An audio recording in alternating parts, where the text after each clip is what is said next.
Hey everybody, before we get started this week, a YouTube user by the name of Governor Dyrum, not sure if I'm pronouncing it right, anyway, asked me what I thought of Blackest Night, and I went back and I picked up a couple of back issues of Blackest Night, and I have to say that although I'm not a DC reader, so a lot of the references to a lot of the characters are lost on me, I really enjoy Blackest Night. I love it. I think that it's a lot of fun. There's a lot of really great moments, like well, it's probably a couple months old, spoiler, but for instance, the Green Lantern falling into the bat signal right while Barbara Gordon and her father are having a special moment, like a Kodak moment.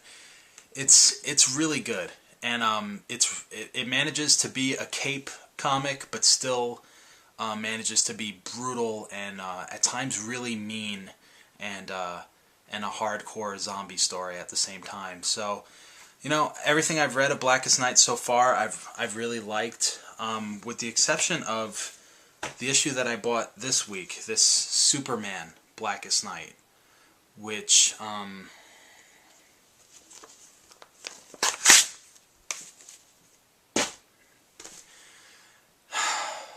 it's the comic book Hangover.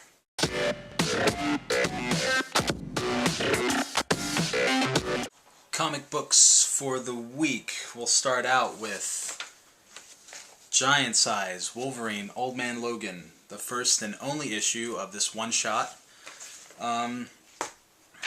Wolverine Old Man Logan. I remember reading somewhere that Mark Miller said that if you read Wolverine Old Man Logan up until the end of that last issue, that was pretty much the end of the storyline. And I think that was pretty much true. I think that at the end of that issue, we saw Wolverine pop those claws out, and we knew that he was going after the Hulk gang, and that they were going to get it, and that was a good place to stop the story. But I'm still glad that he didn't stop at that point, because this issue was really a lot of fun. It's basically a revenge story, and it's about Wolverine avenging the death of his family. And the artwork is about as violent as you can get. I mean, it's very bloody and gory, and on top of all that, the Hulk gang are cannibals, so they're sitting at a bar munching on human feet and stuff like that. It's gross. It's almost to the point where the violence loses its power in this issue because there's so much of it. You actually get desensitized to it. The best highlight of this issue, though, is when Wolverine confronts Bruce Banner, and we have a final ultimate showdown between the Hulk and Wolverine. And overall, I have to say that I really enjoyed this book. Yeah, it was good. Next up, we have Dark Reign, Made Men. Believe it's another one-shot. It's a collection of stories about some of the minor characters in the Marvel Universe and how they've been impacted by the whole Dark Reign thing since, Norman Osborn is running things. He's been running things for a while now, and I have to say that I'm really glad that I picked up this book. I was initially skeptical of it because I didn't recognize any of the characters with the exception of Jack-O-Lantern, who's, it's Jack-O-Lantern. He's like the guy you mistake for the Green Goblin, the guy with the big pumpkin head. But he actually ends up being a really interesting character. And the stories are all short. I mean, there's 5 stories crammed in a little comic book, but they're all very satisfying and well written. And the artwork for each one is very different style. And within that one comic, we get a little bit of everything. We get a little bit of Namor. We get a little bit of Doctor Doom. We get a little bit of Norman Osborn hating on Tony Stark. The Enforcer was definitely my favorite of all the stories. If for nothing else, then he's kind of like the Punisher with magic powers, which is cool. The artwork was good. And also, it's really good to see someone get over on the Red Hood, because I really hate that guy. I think he's a prick. There was only one problem I had with this book.